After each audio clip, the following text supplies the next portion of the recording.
comment on the sort of the theme of the question, which is bridging the divide. I think most people in America are tired of the polarization, the demonizing, and the inflammatory comments that are being thrown by both sides, quite frankly. Congressional rating is below 10%. And so we have got to have an honest discussion with one another about these issues that we're facing that are threats to our nation and to our way of life. And we've got to base it on facts and not emotion. And this is one of many issues that we've got to come together as a community and as a nation in order to address these issues of Southern Arizona and of America. We've got to get past the demonizing and past the polarization and to the facts and to the future and to the solutions.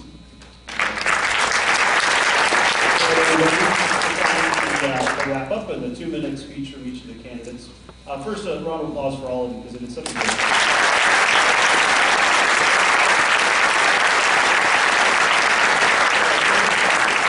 inside baseball. We're redistricting. This is a double race. We're going to see another race right after the one we're in now. The district has leaned pretty far Republican by about 13,000 votes, depending on how you look at it. The redistricting process took Marana, Oro Valley, and Saddle Rock, which are very strong Republican strongholds. So the district is going to move more to the middle a little bit.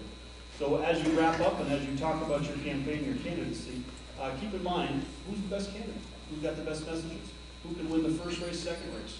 All these are good candidates, great ideas, great messages. Thanks to all the volunteers that have showed up. One of the things we talk about on our radio show a lot is register to vote, show up at a council meeting, write a check to the candidates you like, get out there, volunteer, get engaged to make this place better. Dave? Well, I'll echo again on behalf of all of us. As a matter of fact, I will take this license. We do appreciate you coming, and I'll be perfectly happy if they say the same thing. And to your point, Joe, people coming out of their houses tonight, it is inspirational. It is what those young men and women have done, have died for our liberties, have made possible for us. It doesn't happen everywhere in the world. I do get that too. This campaign, ladies and gentlemen, ultimately is going to get to a couple of topics, maybe 3, but we know for sure. One is the economy. We need to deregulate it very simply and make the American dream available for everybody. 2, we need to take care of the border. We understand that as well. And 3, you let it off easy on it tonight, but Obamacare, because it not only is destroying health care, but it's destroying our economy as well. Health care is 6% of our economy. Taken over by the government, that's not very good. To Martha's point a moment ago, our campaign is going to be about changing the conversation that politicians have. And one of the things we're doing in our campaign is we're providing what we're for, not just what we're against. We're releasing plans. These plans are made in consultation and with the wisdom of people who live in this district. That's what a representative does. Represents the people in the district. I want to re-engage this district with their representative in Washington, D.C. There's plenty of wisdom in Pima and Cochise County and Pinal County as well, as long as we've got it. I'll take it. I'll take that to Washington, D.C. We'll make decisions. We'll make the right decisions for our country. Finally, again, our campaign at 200 today, I'm hoping to be at 300 very soon. And including, I would be remiss if I didn't mention Trent and Jennifer Humphreys, who I know that many of you are familiar with, who've endorsed our campaign as well. So I want to thank each and every one of you for coming tonight. Looking forward to your capturing your imagination and perhaps your vote, davesitton.com. Thank you.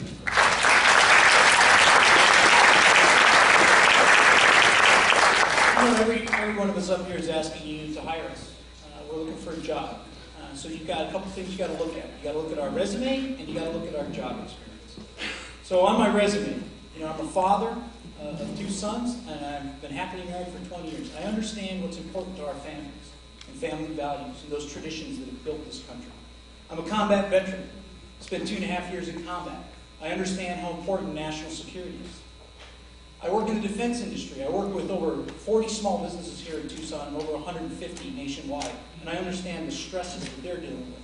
So I understand what the business community is looking for. I got a pre-med degree from Campbell University with a minor in biology, and I was a paramedic for 12 years. I worked for a year in New York City. I've seen the healthcare system from the inside out. There's nobody up here that has that healthcare background, that understands what's facing us on the healthcare side, because I lived it and worked it. I worked in that system.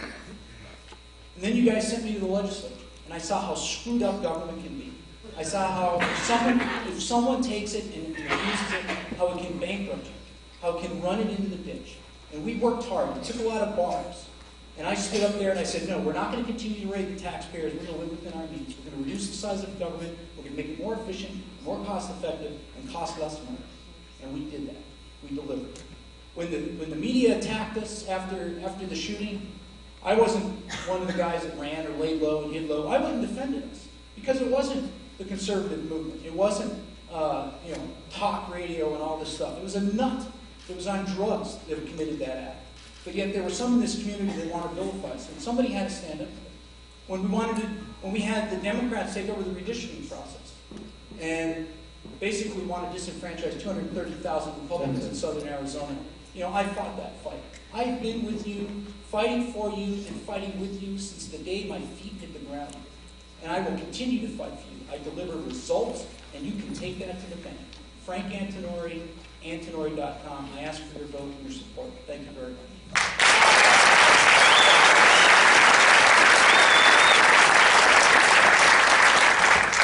2012 is going to be the best year any of us can remember. We're going to get rid of Barack Obama. We're going to win this election. We're going to start getting a pro-business environment in this nation again, a pro-business environment in this district. We can lower taxes on small businesses and every other American. We can get regulations out of the way. We can drill for oil. We can do all these things. All we have to do is win elections. I'm not going to go on. I'm not even going to use the whole 2 minutes here. More than anything else, I want to say thanks. Early in 2008, we started a campaign for Congress because something was wrong and no one else was running, and it was time to go do something about it. Because of what you did, we almost won that stinking thing.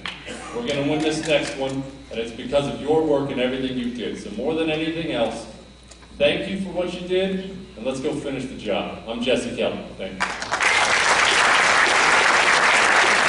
I stand up to start, so I'm going to stand up to finish.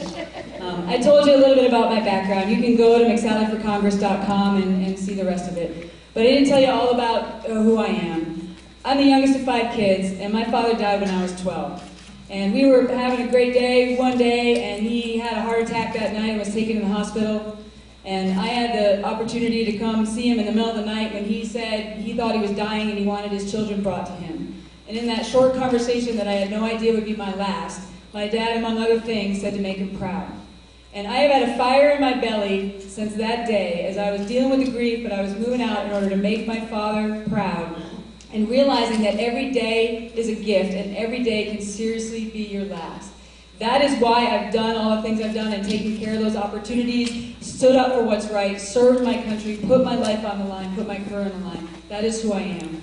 I was a commander of an A-10 squadron, and we do close air support, and not many of you maybe even know what that is, but when you're up there, there's guys on the ground, like Jesse and like Frank, they're under fire, they're in need, and we come and we join with them, and we bring firepower to bear in order to save their lives and kill the enemy if required. And my most complex mission in Afghanistan, as I was commanding that squadron responsible for that mission, I had my systems fail. It's a long story, but we were in very complicated terrain. We had some troops on the ground. They were under fire. They were surrounded. They were low on ammo. They were low on water, and they needed us to come in and give firepower in order to save their lives. And I came around to mark the target, and the friendly and enemy were so close to each other, the risk of fratricide is so high. And my entire heads-up display failed, and I went to a mode called Standby Pipper. It's like the 4th degradation and brings us back to like World War I technology. And at that time, I had to just go back to my training with lives at stake in order to just have the courage to roll in and do what I was trained to do, like so many men and women that are out there right now fighting, right now did, in order to take out that threat. Well, here's the analogy.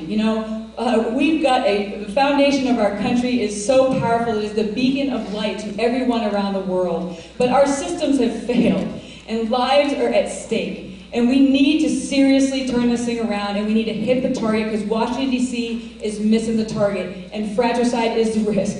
And our lives and the lives of our future generations are at stake. So you need to think about who is going to lead us and who is going to represent us, who has the experience and the moral courage to get things done, someone who's been in the U.S. Congress, who's gotten laws passed. That's why I'm here to serve you and step up for this new mission. Please vote for me, mcsallyforcongress.com.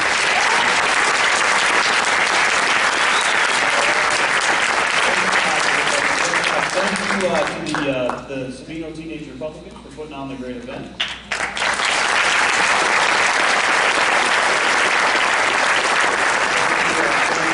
got to go to home and to bed. He's got to get up early tomorrow, 6 a.m., 10:40. The voice, 10, no. I'm on. 104.1 The Voice. And Emil Franzi's on 10:30 a.m. KBY. All right, well, thank you. Oh, Emil and you from Sally on Saturday at 1 o'clock? After the St. Patrick's Day parade. All right. So all of these candidates have been on all of our shows. If you listen to them, you'll catch them all in the morning. They'll all be here to mingle, to talk to, and have a little dialogue with. Thank you again. Have a safe night, drive safe, and get balls.